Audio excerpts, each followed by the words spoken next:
우리는 지난주에 우리 모두가 다 직분자입니다라는 제목으로 함께 은혜를 나누었습니다. 하나님께서 교회에 직분과 은사를 주신 이유는 성도를 온전하게 하고 그리스도의 몸을 세우기 위함이라. 그래서 우리는 이 직분을 통해서 그리스도의 몸된 교회를 세워야 될 소명으로 부름을 받은 사람들입니다. 오늘은 그 소명을 우리가 이 직분과 은사를 통해서 어떻게 감당해야 될까에 대한 이야기를 함께 말씀을 통해서 나누기를 원합니다.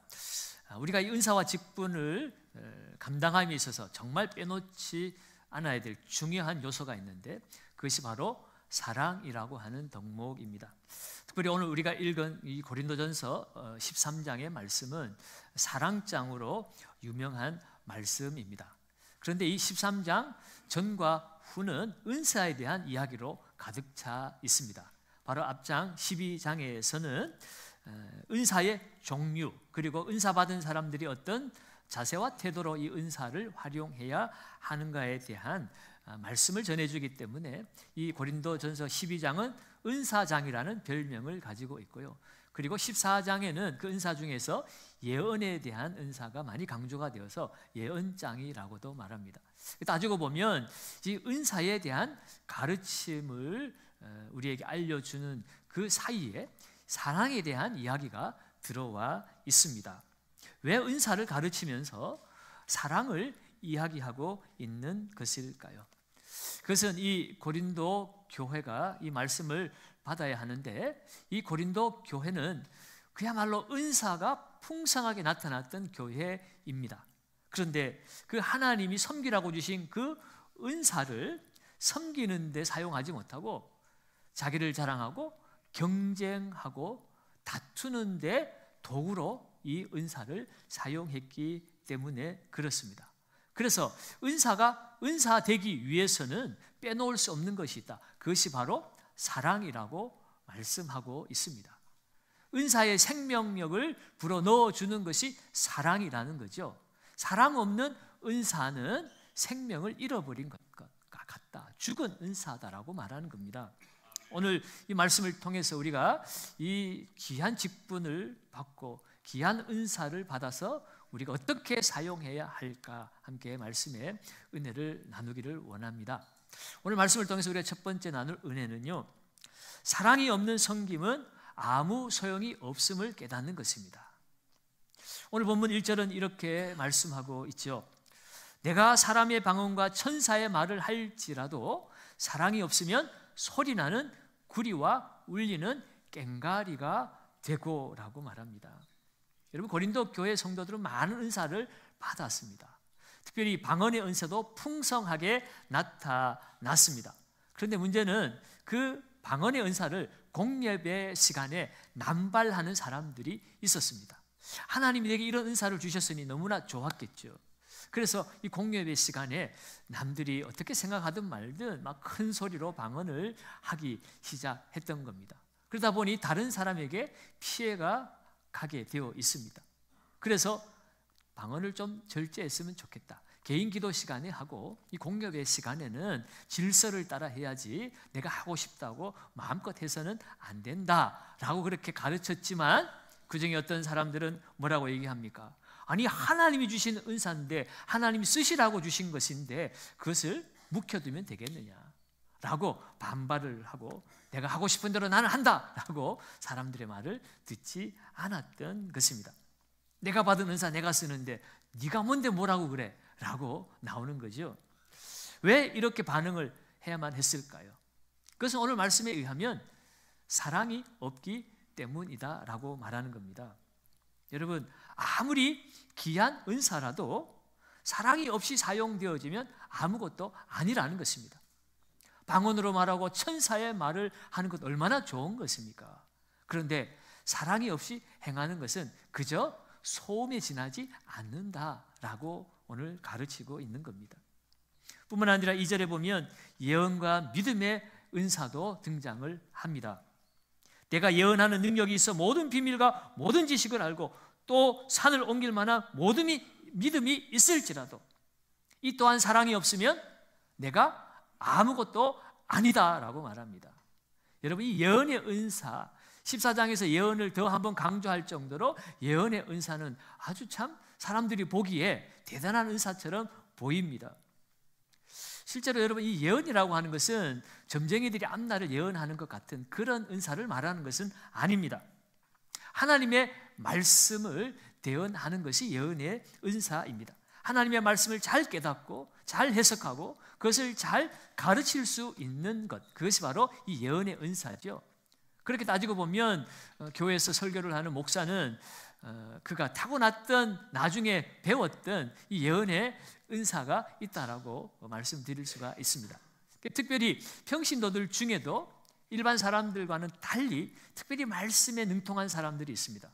때로는 교육자들보다 더 말씀을 잘 배우고 깨닫고 그 말씀을 적용하고 다른 사람들에게 잘 가르치는 그런 사람들이 있어요. 이 사람들은 예언의 은사를 받은 사람들입니다.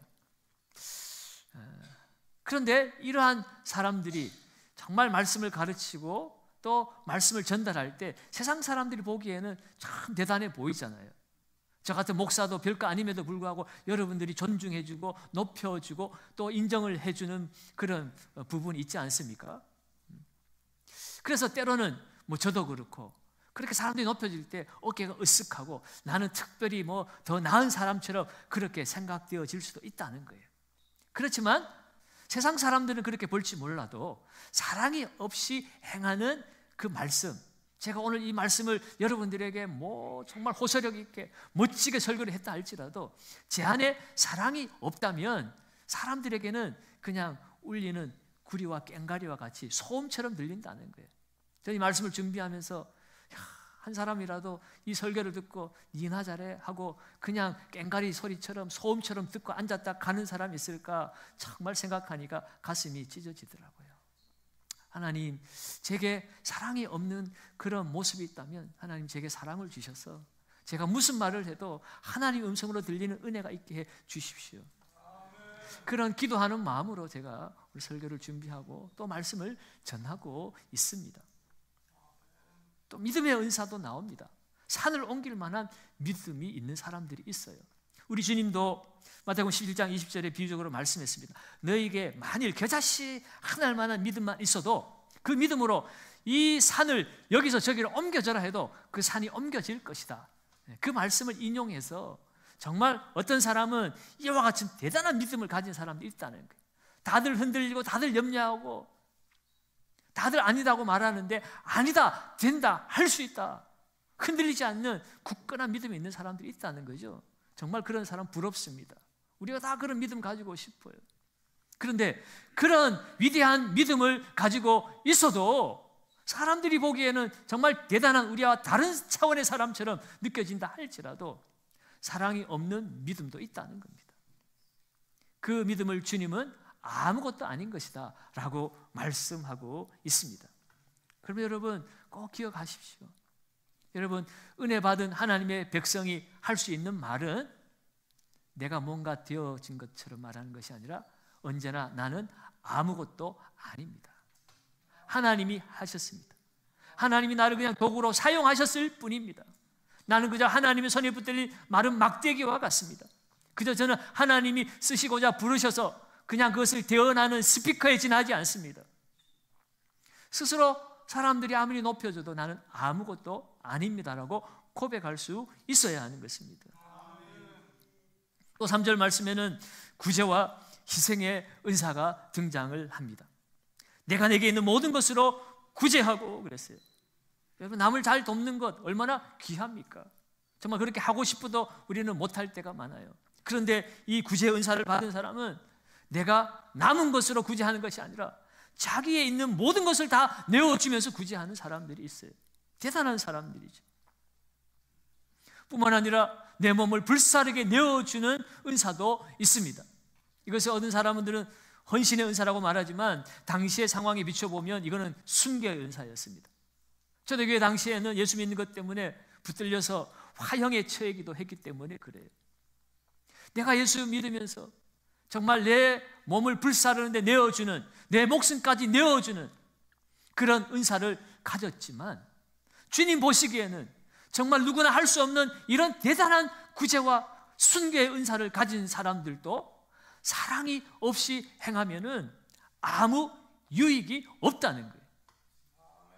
내가 가진 것까지 내어줄 정도라면, 내 목숨까지 내어줄 정도라면 정말 뭔가 유익이 있어야 되는 건 아니겠습니까? 그런데 주님께서는 아무 유익이 없는 것이 될 수도 있다라고 말하는 것입니다. 왜요?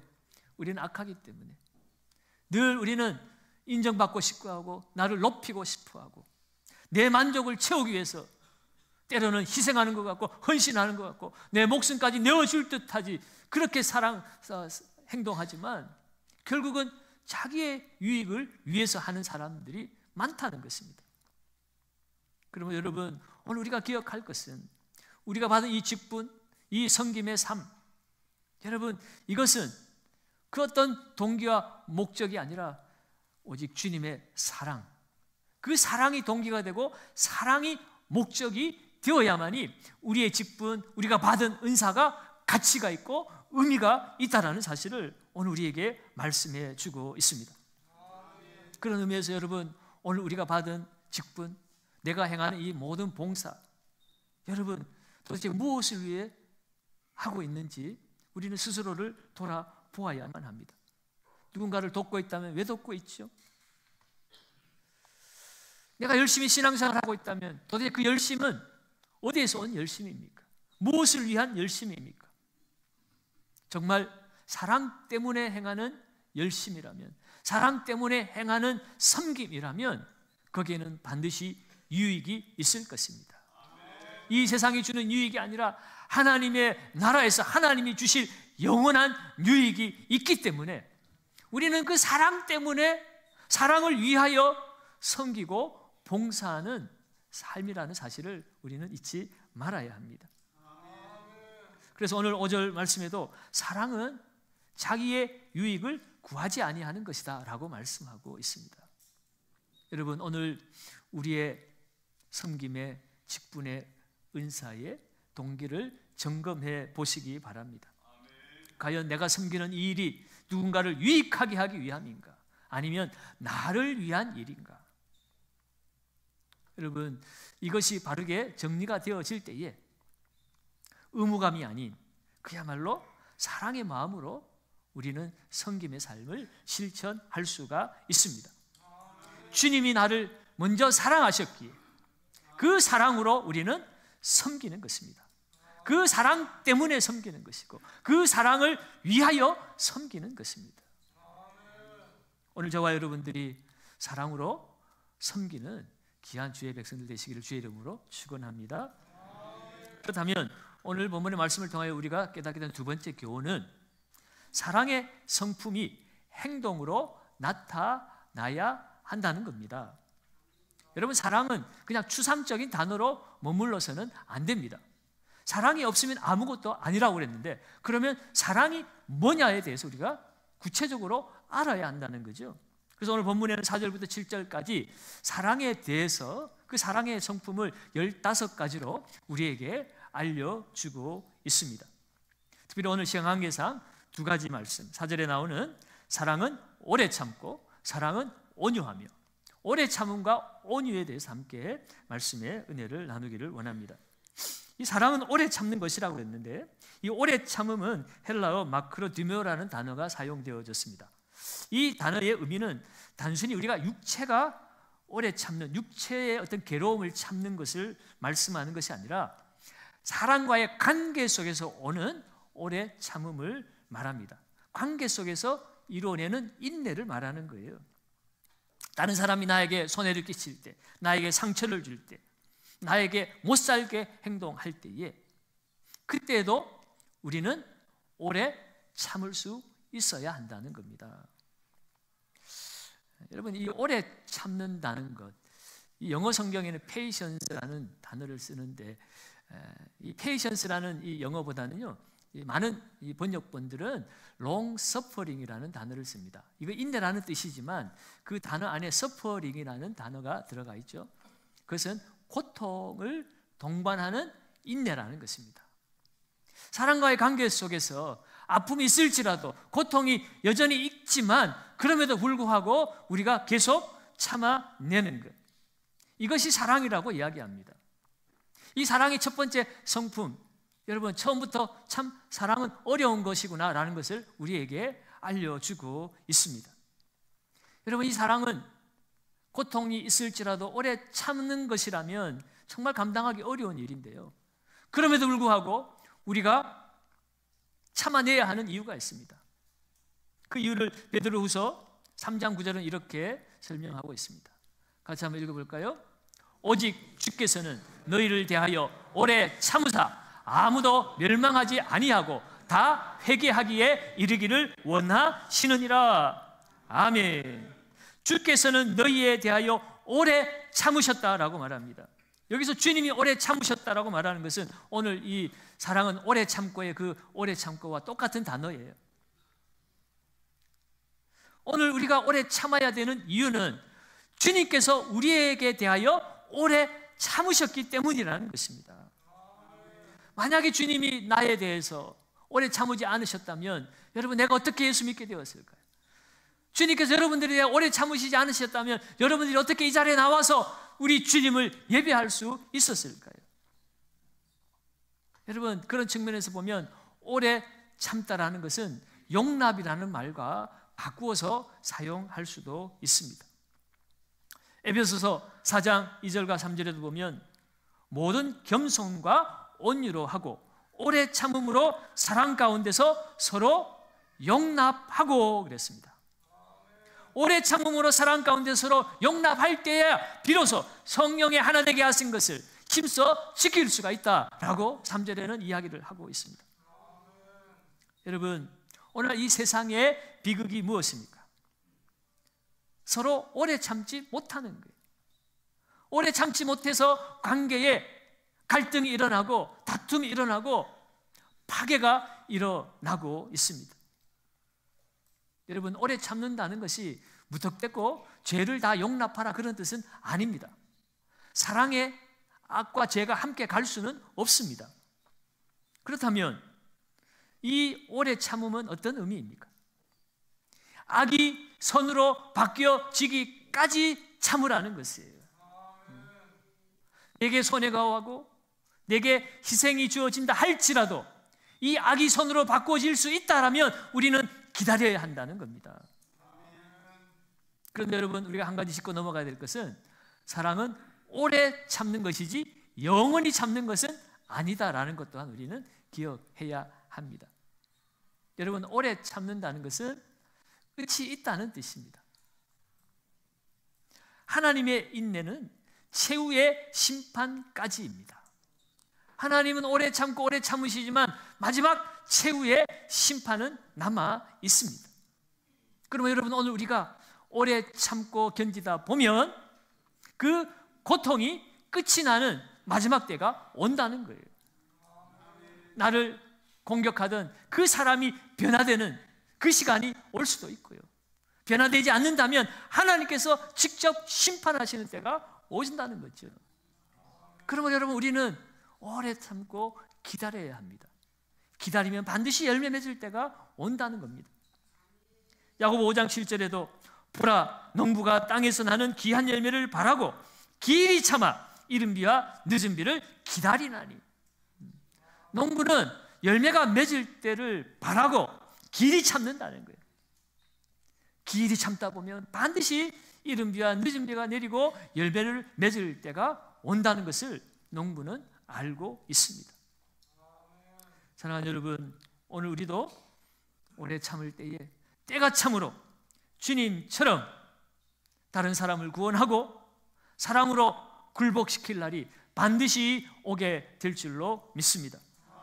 그러므로 지금 손해보고 있습니까? 오해를 받고 있습니까? 억울한 일을 당하고 있습니까? 마음의 상처가 생겼습니까? 오늘 주님의 이 약속의 말씀을 붙들고 오래 참으심으로 사랑으로 승리하시기를 주의 이름으로 축원합니다. 이어서 우리가 가져야 될 사랑의 성품은 온유함입니다. 온유함이 나타나야 한다는 거예요. 이 온유하다라는 말은 그 헬라어의 의미는 친절하다, 그런 뜻을 의미합니다. 그러니까 이 온유함은 온화한 마음으로 다른 사람을 친절히 대하는 행동이 온유함이라고 말할 수 있어요.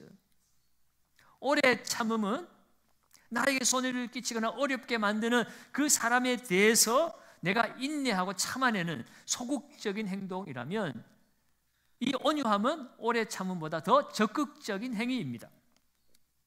나를 공격하는 그 사람에게 더욱 다가가는 것입니다. 그저 꾹 참고 기다리는 것을 넘어서서 적극적으로 그 사랑을 표현하고 친절히 대할 때에 이 온유함의 능력이 나타나게 되어 있습니다. 이 온유함의 대명사는 바로 예수 그리스도시죠.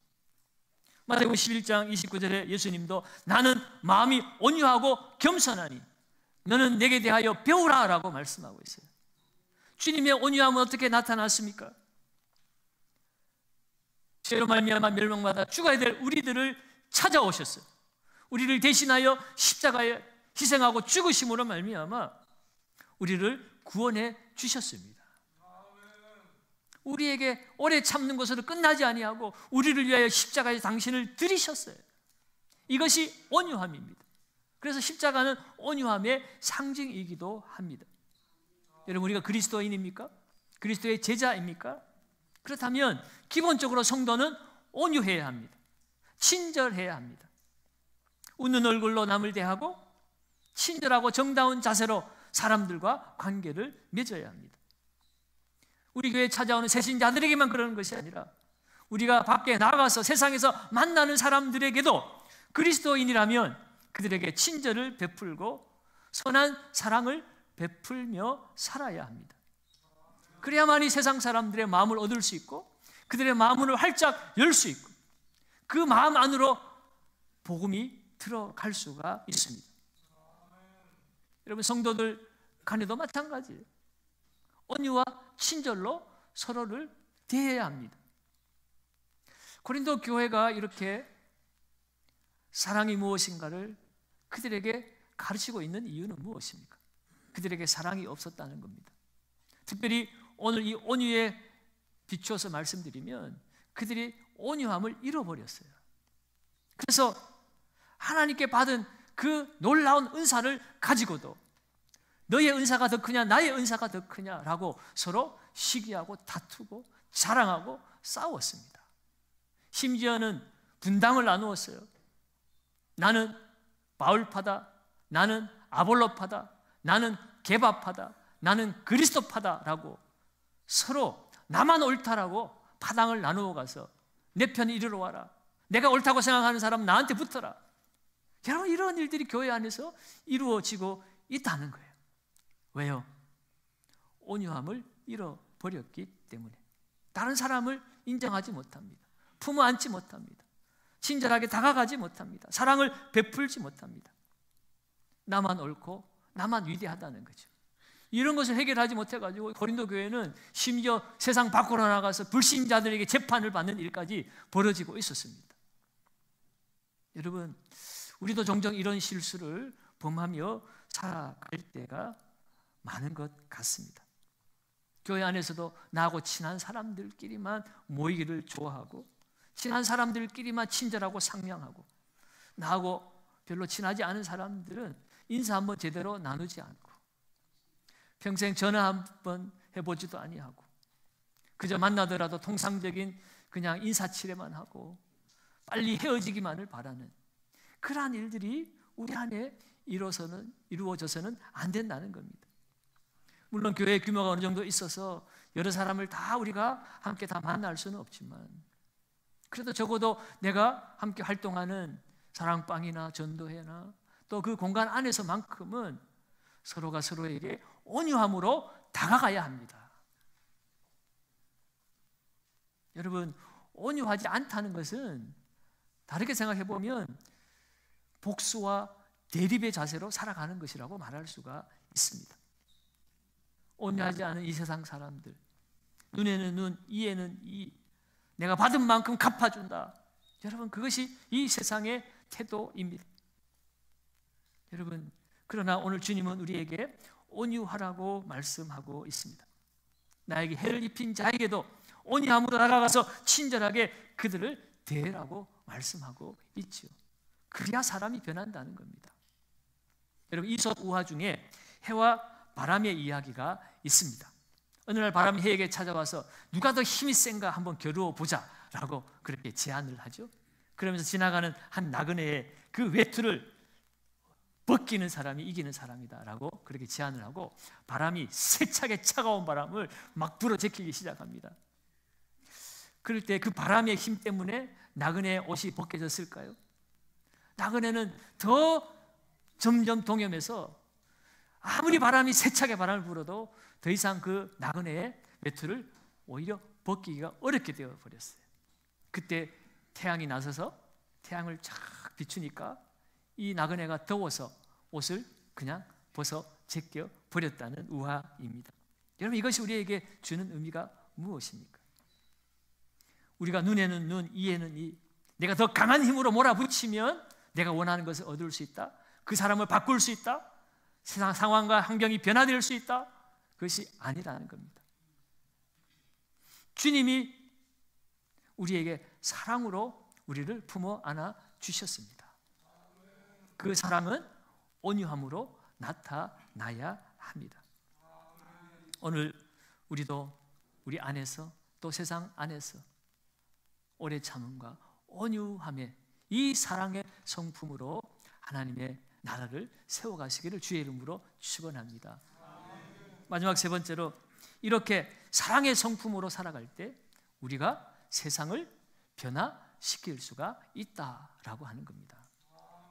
여러분, 오늘날 이 세상은 갈등과 분노 가운데 얼마나 많은 문제와 고통을 안고 살아가고 있습니까? 여러분, 많은 사람들이 이 세상에서의 고통과 아픔, 갈등, 분노, 이 모든 것을 그저 내가 많이 가지지 못해서라고 착각하며 살아갑니다. 아니면 내가 특별히 안 좋은 환경에 내가 태어났고 그 안 좋은 상황 가운데 내가 몰려있기 때문에 그런 것이라고 많은 사람들이 오해를 합니다. 그러나 오늘 이 세상이 갈등과 분노와 고통 가운데 살아가고 있는 근본적인 이유는 바로 하나님의 사랑을 그들이 모르기 때문에, 그 사랑을 경험하지 못하고 누리지 못하기 때문에 그들은 끊임없이 고통하고 갈등하고 싸우고 있습니다. 없으면 없는 대로 싸우고, 있으면 있는 대로 싸우고, 배우면 배운 대로 싸우고, 못 배우면 못 배운 대로 싸우고. 여러분, 이 세상에 싸우는데 이유가 없는 것 같아요. 다 자기 상황에 맞게 다 그냥 이유를 붙여가지고 싸우는 것이, 갈등하는 것이 마치 인생의 목적인 양, 살아가는 이유인 양, 이기면 그것이 행복이라고 그저 이기는 것에 초점을 두고 살아가요. 여러분, 진정한 하나님의 사랑이 세상을 변화시킬 수가 있습니다. 돈도 힘도 능력도 아닙니다. 오늘 이 성경을 한 구절로 요약한 것이 요한복음 3장 16절이죠. 하나님이 세상을 이처럼 사랑하사 독생자를 주셨으니 이는 그를 믿는 자마다 멸망하지 않고 영생을 얻게 하려 하심이니라. 여러분, 이것은 하나님 우리에게 사랑을 주신 궁극적인 목적과 그 사랑의 방법이 어떠한가를 우리에게 알려주고 있습니다. 하나님은 우리를 사랑하고 이 세상을 사랑하기 위해서 하나밖에 없는 독생자를 우리에게 내어 주셨습니다. 십자가에 죽게 하심으로 내가 받아야 될 그 사망과 멸망을 우리 주님이 받아내심으로, 그 하나님의 저주를 받아내심으로 우리에게 하나님의 생명이 우리에게 찾아왔습니다. 이 사실을 통해서 오늘 우리에게 알려주는 것은 무엇입니까? 이 세상을 하나님이 사랑하신다는 것이고 그 사랑이 우리를 영원 끝날까지 지켜주실 수 있다는 사실을 예수 그리스도의 그 사랑을 통해서 주님 우리에게 알려주셨습니다. 그래서 로마서 5장 8절은 뭐라고 얘기합니까? 우리가 아직 죄인 되었을 때 그리스도께서 우리를 위하여 죽으심으로 하나님께서 우리에 대한 자기의 사랑을 확증하셨느니라 그랬어요. 하나님의 사랑이 확증된 사건이 바로 십자가의 예수 그리스도입니다. 여러분, 그 하나님의 사랑이 이 세상을 붙들고 있고 이 세상을 변화시킬 수 있는 소망입니다. 그것은 십자가에서 이미 결정이 나버렸어요. 이미 드러나 버렸습니다. 여러분, 우리는 이 세상을 변화시키기 위해서 물론 위대한 지도자를 뽑아내는 것도 중요하겠죠. 돈을 많이 벌어서 백성들이 잘 먹고 잘 살게 만들어주는 것도 중요하겠죠. 그러나 여러분, 위대한 지도자들이 이 세상에 얼마나 많이 지나갔습니까? 지금 그 어느 시대보다도 잘 먹고 잘 사는 시대이지 않습니까? 여러분, 지금까지 살아온 왕들의 그 살아왔던 환경보다 지금 우리가 살아가는 환경이 더 풍족한 상황 아닙니까? 우리가 못 먹어서 못 입어서 괴로운 것 아니죠. 하나님의 사랑을 잃어버렸기 때문입니다. 그래서 오늘 우리가 이 세상을 변화시키기 위해서 우리는 구원받은 하나님의 백성이지만 또 이 세상에 보냄을 받은 하나님의 사명자들입니다. 직분자들입니다. 너희는 세상의 소금이 되라, 세상의 빛이 되라 그랬는데, 여러분, 이 세상을 정화시키고 이 세상의 어둠을 몰아낼 수 있는 것은 사랑이신 그 하나님의 사랑의 빛을 받아서 그 사랑을 우리가 나타내고 드러낼 때에 이 세상은 변화될 수가 있다는 겁니다. 우리가 사랑할 때 그 사랑을 보고 이 세상 사람들이 하나님을 만나게 되어지는 것입니다. 그러면 여러분, 오늘 우리의 직분과 은사, 우리의 섬김과 우리의 그 모든 동기와 목적이 무엇인지 다시 한번 돌아보는 귀한 시간 되기를 원합니다. 사랑이 없는 직분, 사랑이 없는 은사, 오늘 성경 말씀은 소음에 불과하고 아무것도 아니고 아무 유익이 없는 것이라고 말씀하고 있습니다. 우리는 사랑이라고 말하지만 따지고 보면 다 나를 위한 이기적인 사랑입니다. 오늘 주님이 우리에게 원하시는 사랑은 아낌없이 베풀어주는 아가페의 사랑입니다. 이 사랑을 우리가 다시 회복해야 합니다. 그러기 위해서는 십자가 앞으로 다시 돌아가야 합니다. 사랑하고 축복합니다. 우리가 아무리 외쳐도 사랑할 수 없어요. 우리가 매주 인사하지만 어쩌면 너희가 울리는 꽹과리와 같이 말하고 있구나. 하나님 그렇게 말씀하실지 몰라요. 오늘 우리가 사랑하고 축복하는 그 인사가 진정한 인사가 되기 위해서는 여러분, 오늘 우리가 모두가 다 십자가 앞으로 내려가야 합니다. 그 십자가 앞에서 정말 내가 얼마나 구원받기 어려운 죄인인지를 깨닫고 나 같은 이 죄인에게 사랑을 베푸신 그 주님의 사랑을 내가 다시 한번 경험할 때에 내가 그 사랑으로 다시 살아야 된다는 것을 확인하고 부족할지라도 그 사랑을 행하기 위해서 오늘도 한 발자국 한 발자국 나아가기 시작할 때에 우리의 인생이 변화되고 우리의 가정이 변화되고 내가 살아가는 교회와 또 이 나라가 변화되게 될 줄로 믿습니다. 오늘 그 주님의 은혜와 사랑을 기억하고 오늘도 내게 주신 그 직분과 은사를 사랑으로 잘 감당하심으로 이 세상을 변화시키는 하나님의 능력의 도구가 되어지시는 우리 영산교회 모든 성도들 되시기를 예수님의 이름으로 축복합니다.